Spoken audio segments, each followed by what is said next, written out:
कुछ घर ईंट और सीमेंट से नहीं बनते, कुछ घर राज से भी बनते हैं। और जब राज पुराने हो जाते हैं तो दीवारें उन्हें संभाल नहीं पाती। शहर के एक शांत कोने में एक बड़ा सा घर था। लोग उसे मल्होत्रा हाउस कहते थे। बाहर से देखो तो सब कुछ परफेक्ट, सफ़ेद दीवारें, साफ गार्डन, खिड़कियों में हल्की सी रोशनी, पर अंदर खामोशी रहती थी। ऐसी खामोशी जो सुनाई देती थी। इस घर में रहते थे राजीव और कविता मल्होत्रा, और उनकी बेटी थी रिया मल्होत्रा। और फिर एक और लड़की आई, अनाया। अनाया उनकी असली बेटी नहीं थी, वो उनकी भतीजी थी। उसके माँ बाप एक एक्सीडेंट में गुज़र गए थे और उसके बाद मल्होत्रा कपल ने उसे अपना लिया था। सब कहते थे कितने अच्छे लोग हैं, अपनी भतीजी का कितना ख्याल रखते हैं, उसे अपनी बेटी बना कर रखा है। पर सच कभी इतना सीधा नहीं होता। अनाया के नाम पर एक बहुत बड़ी प्रॉपर्टी थी, एक विल जो उसके 21 साल के होने का इंतज़ार कर रही थी। और उस विल में एक क्लॉज था, अगर अनाया 21 साल की होने के बाद मर जाती है या किसी एक्सीडेंट का शिकार हो जाती है तो सारी प्रॉपर्टी ट्रांसफ़र हो जाती रिया मल्होत्रा के नाम। और कुछ फ़ैसले कागज़ पर नहीं होते, दिल के अंधेरे कोने में लिए जाते हैं। साल बीत गए, अनाया और रिया साथ बड़े हुए। एक ही कमरा, एक ही स्कूल, एक ही सपने। रिया हंसी में बोलती, अनाया तुम मेरी बेस्ट फ्रेंड हो, हम हमेशा एक साथ रहेंगे, प्रॉमिस। अनाया भी कहती, हाँ रिया, हम हमेशा साथ रहेंगे, प्रॉमिस।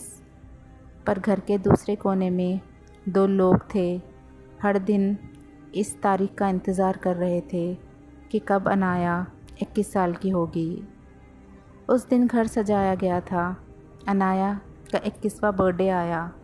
लाइट्स, केक्स, मेहमान, सब कुछ नॉर्मल तरीके से बनाया गया था। पर किचन के अंदर कविता एक गिलास में कुछ मिला रही थी। वो घबराते हुए बोली, ये सही है ना? राजीव ने उसका हाथ पकड़ लिया। एक ही बार करना है, उसके बाद सब कुछ ठीक हो जाएगा। कविता फिर भी घबरा रही थी। वो हमारी बेटी जैसी है, हमें अपने माँ बाप मानती है। राजीव कविता की बात को काटते हुए बोला, नहीं, वो हमारी बेटी नहीं, हमारी बेटी सिर्फ रिया है। वो सिर्फ एक ज़िम्मेदारी है जो आज ख़त्म होगी। पार्टी चल रही थी। रिया केक लेकर बहुत खुशी खुशी से अनाया के पास आई। रिया ने अनाया से कहा, अनाया अपनी विश मांगो।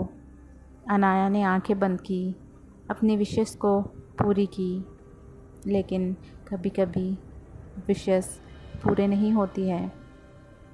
उसने केक का पीस लिया और रिया को खिला दिया, और रिया ने केक का पीस अनाया को खिलाया। अनाया ने फिर जूस का ग्लास उठाया और एक पल के लिए उसकी नज़र राजीव और कविता से मिली, जैसे उसे कुछ समझ आया हो। अनाया ने सबको थैंक यू बोला और उसके बाद उसने जूस पी लिया। थोड़ी देर बाद अनाया का हाथ कांपने लगा, सांसें तेज़ होने लगी, आंखें धीरे धीरे बंद होने लगी। रिया चिल्लाने लगी, अनाया, अनाया क्या हुआ है तुम्हें? लेकिन अनाया ज़मीन पर गिर गई। उसकी नज़र सीधा रिया पर थी। अनाया मदहोशी और टूटती हुई आवाज़ में बोली, रिया, रिया मुझे कभी मत छोड़ना। उस रात अनाया मर गई और एक विल एक्टिवेट हो गई। मातम बंद हुआ, केस बंद हुआ और सब कुछ नॉर्मल हो गया। सब ने कहा एलर्जिक रिएक्शन की वजह से अनाया की मौत हुई। पर रिया ने उस रात एक अजीब चीज़ महसूस की। उसने सुना अनाया की आवाज़ में कोई कह रहा था, प्रॉमिस। रिया जम सी गई। उसने धीरे से मुड़कर देखा, कमरे के कोने में कोई खड़ा था, बिल्कुल चुपचाप, और उसकी आंखें सीधा रिया को देख रही थी। लेकिन कहानी यहाँ ख़त्म नहीं हुई थी। कहानी तो अब शुरू हुई थी। मौत के बाद कुछ लोग चले जाते हैं, लेकिन कुछ लोग रह जाते हैं। अनाया के जाने के बाद घर बदल गया। सब कुछ वैसे ही था, पर फिर भी कुछ भी वैसा नहीं था। रात को घड़ी की आवाज़ ज़्यादा तेज़ सुनाई देती, दीवारें हल्की सी गीली लगने लगती और हवा ठंडी नहीं, एकदम से भारी हो जाती थी। रिया ने पहली बार उस रात को देखा था। कोने में खड़ी वो परछाई उसे अपने आप को समझाया कि ये बस इमेजिनेशन है। पर अगली रात रिया ने महसूस किया जैसे कोई उसके बेड के पास खड़ा है। उसकी आंखें खुली हुई, लेकिन वहाँ पर कोई नहीं था। पर चादर के ऊपर एक हल्का सा निशान था, जैसे किसी ने भीगी उंगलियों से उस चादर को छुआ हो। किचन में रात को बर्तन अपने आप हिलते। बाथरूम के आईने पर सुबह एक लाइन लिखी होती, मैं यहीं पर हूँ। रिया डर जाती, पर उस डर में एक अजीब सी पहचान भी थी। रिया आहिस्ते से पुकारती, अनाया, क्या ये तुम हो? उस रात उसे जवाब मिला था। उसे आवाज़ आई, प्रॉमिस। रिया की सांसें रुक गई। उसने धीरे से कहा, तू वापस आ गई है। लेकिन उसे इस बार कोई जवाब नहीं आया। बस घर के दूसरे हिस्से में किसी और को भी ये सब चीज़ें महसूस होने लगी थी। वो थी कविता। वो रात को सोने जाती तो उसे लगता कोई उसके बाल छू रहा है, जैसे बचपन में अनाया करती थी। एक रात कविता ने आईने में देखा, उसके पीछे एक लड़की खड़ी थी। मिट्टी से बड़े बाल, गीले, और आंखों में कोई सफ़ेदी नहीं। कविता पलटी, लेकिन वहाँ कोई नहीं था। पर आईने पर अब एक नया मैसेज आया था, माँ। सबसे पहले रूह डराती नहीं, याद दिलाती है। और जब याद दर्द बन जाए, तब बदला शुरू होता है। इंसान पुलिस से तो बच सकता है, पर अपने दिमाग से नहीं। राजीव मल्होत्रा थोड़ा स्ट्रॉन्ग था, कंट्रोल में था, या कम से कम वो समझता था। पर अब उसे नींद नहीं आती थी। जब भी आंखें वो बंद करता, उसे दिखती अनाया ज़मीन के नीचे। ये कहती, पापा, सांस नहीं आ रही। राजीव झटके से उठ जाता, पसीना पसीना हो जाता, उसकी सांसें तेज़ हो जाती। पर एक रात वो सपना नहीं था। राजीव अपने स्टडी में गया। वहाँ एक पुराने कबोर्ड था, जिसमें वो फ़ाइल रखी थी, वही विल। उसने वो फ़ाइल निकाली, पर जैसे ही उसने खोला, कागज़ पर लिखा नाम बदल रहा था। रिया मल्होत्रा धीरे धीरे मिट गया और उसकी जगह लिख गया अनाया। राजीव के हाथ काँप गए। राजीव गुस्से और डर में चिल्लाया, ये सब झूठ है, वो मर चुकी है। फिर उसके पीछे से आवाज़ आई, मर चुकी हूँ? तो फिर मैं कौन हूँ? राजीव धीरे से मुड़ा और वहाँ अनाया खड़ी थी। इस बार साफ, जैसे वो ज़िंदा हो, पर उसकी आंखों में एक गहरा अंधेरा था।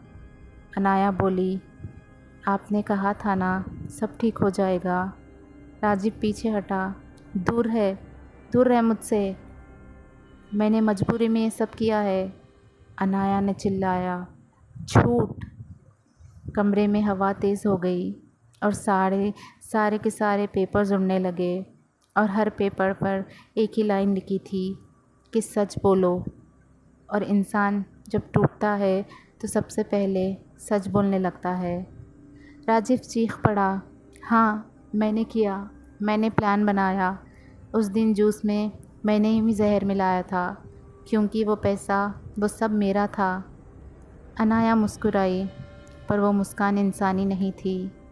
अब आपको ये सब कुछ याद आ गया? लाइट्स बंद हो गई और जब वापस ऑन हुई, राजीव वहाँ अकेला था, पर उसके हाथ पर मिट्टी लगी हुई थी और उंगलियों के बीच छोटे छोटे निशान थे, जैसे किसी ने अंदर से पकड़ने की कोशिश की हो। सच बाहर आ गया था, अब सज़ा बाकी थी। कुछ रातें ख़त्म होने के लिए नहीं होती, कुछ रातें हिसाब पूरा करने के लिए भी आती है। उस रात मल्होत्रा हाउस ने सांस लेना बंद कर दिया था। पहले ग्राउंड फ्लोर्स की लाइट बंद हुई, फिर फर्स्ट फ्लोर की, फिर पूरा घर अंधेरे में डूब गया और सिर्फ एक आवाज़। कविता ने हाथ लगाया और वो पानी नहीं था, वो खून था, वो लाल खून था। सबके चिल्लाने की आवाज़ें आती। कविता चिल्लाई, ये सब क्या हो रहा है? घर याद दिला रहा था। राजीव ने फ़ोन उठाया, लेकिन कोई नेटवर्क नहीं था। दरवाज़ा खुला, बाहर कुछ नहीं था, सिर्फ एक लंबी अंधेरी सड़क जो पहले कभी नहीं थी। राजीव धीरे से मुड़ा और उसका खून जम गया। हॉल के बीचों बीच अनाया खड़ी थी। इस बार वो वैसे नहीं थी जैसे ज़िंदा थी। उसके कपड़े पर मिट्टी थी और पानी से भरे हुए बाल चिपके हुए थे और उसकी गर्दन थोड़ी सी टेढ़ी हो चुकी थी, जैसे गिरते वक्त टूट गई हो। अनाया चिल्लाई, घर से भागकर कहाँ जाओगे? राजीव चीखने लगा, कविता, रिया, तुम सब ऊपर जाओ। पर तब तक सीढ़ियाँ खुद हिलने लगी। घर बदल रहा था। जब रूह बदला लेती है तो जगह उसकी हो जाती है। कविता भागने लगी, पर उसके पैर किसी चीज़ में अटक गए थे। जब उसने नीचे देखा, उसके पैरों के नीचे मिट्टी थी, गीली मिट्टी, और उस मिट्टी में 2 हाथ बाहर निकल रहे थे, जैसे कोई नीचे से ज़िंदा दफन होकर बाहर आने की कोशिश कर रहा हो। कविता घबराकर चिल्लाई, नहीं। वो हाथ उसके पैर पकड़ लेते थे। कविता गिर जाती। हर तरफ एक ही आवाज़, सांस नहीं आ रही, बचाओ, मुझे छोड़ दो। वही अल्फाज जो कभी अनाया ने बोले थे। राजीव ने उसे बचाने की कोशिश की, पर उसके हाथ अंदर खिंच गए।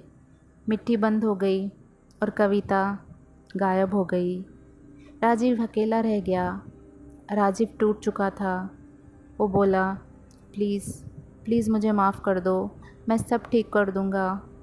अनाया धीरे धीरे उसके पास आई और बोली, सब ठीक कर दोगे, जैसा मेरे साथ किया था? राजीव के आसपास की दीवारें बंद होने लगी। कमरा छोटा होने लगा था।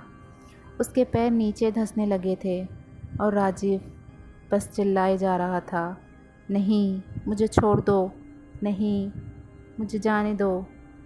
पर मिट्टी उसे निगलने लगी। उसने आखिरी बार ऊपर देखा। अनाया उसे देख रही थी, बिल्कुल चुपचाप, और इस बार कोई उसे बचाने नहीं आया। बस एक कमरा बचा था, रिया का। कभी कभी बदला पूरा हो जाता है, पर दर्द कभी ख़त्म नहीं होता। पूरा घर चुप हो गया था, ना कोई आवाज़, ना कोई सांसें, सिर्फ एक कमरा, रिया का।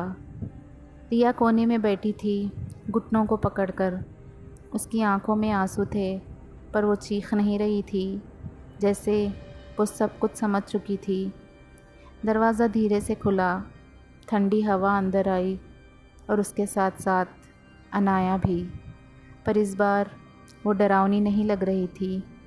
उसके कपड़े एकदम साफ़ सुथरे, बिल्कुल सफ़ेद थे, बाल ठीक ठाक थे और चेहरे पर वही पुरानी मुस्कान, जैसे कुछ हुआ ही नहीं था। रिया टूटकर धीरे धीरे बोली, तू आ गई अनाया? अनाया बोली, मैं कब गई थी यहाँ से? रिया उठकर उसके पास आ गई। उसने हाथ बढ़ाया, पर एक लम्हे के लिए रुक गई और रिया बोली, तू मुझे भी ले जाने के लिए आई है? अनाया ने धीरे से सिर हिलाया, नहीं, तू मेरी है, तुझे कोई नहीं ले जा सकता। रिया ज़ोर ज़ोर से रो पड़ी, मुझे नहीं पता था अनाया, मैं सच कह रही हूँ, मुझे नहीं पता था। अनाया ने उसका चेहरा पकड़ा, मुझे पता है, तेरी कोई गलती नहीं है इसमें। कुछ रिश्ते खून से नहीं, एहसास से बनते हैं। रिया ने धीरे से कहा, अनाया प्लीज़ तो रुक जा, हम फिर से वैसे ही रह सकते हैं, प्लीज़ मुझे अकेला मत छोड़ना। अनाया की आंखों में हल्का सा दर्द उभर आया। अगर मैं रुक गई तो तू कभी नहीं जी पाएगी। अनाया बोली, और मैं चाहती हूँ कि तू जिए, मेरे लिए और ख़ुद के लिए। रिया ने उसे ज़ोर से गले लगा लिया, पर अनाया धीरे धीरे हवा में घुल गई और गायब हो गई। रिया चिल्ला उठी, नहीं मत जा, और अनाया की हल्की सी आवाज़ आई, प्रॉमिस। और फिर वो हमेशा के लिए चली गई। सुबह हुई, लोगों ने देखा मल्होत्रा हाउस के अंदर सब कुछ नॉर्मल था, लेकिन राजीव और कविता कभी नहीं मिले। केस बंद हो गया और राजीव और कविता हमेशा मिसिंग हिस्सा बने रहे। रिया अकेली रह गई, पर वो घर नहीं छोड़ा, क्योंकि कुछ लोग अकेले रहना नहीं चाहते। उसे पता था कि उस घर में अनाया आती है। साल बीत गए और कभी कभी उस घर से 2 लड़कियों की आवाज़ आती है कि वो गुनगुनाती हुई, और कुछ वादे मौत से भी ज़्यादा ज़िंदा होते हैं।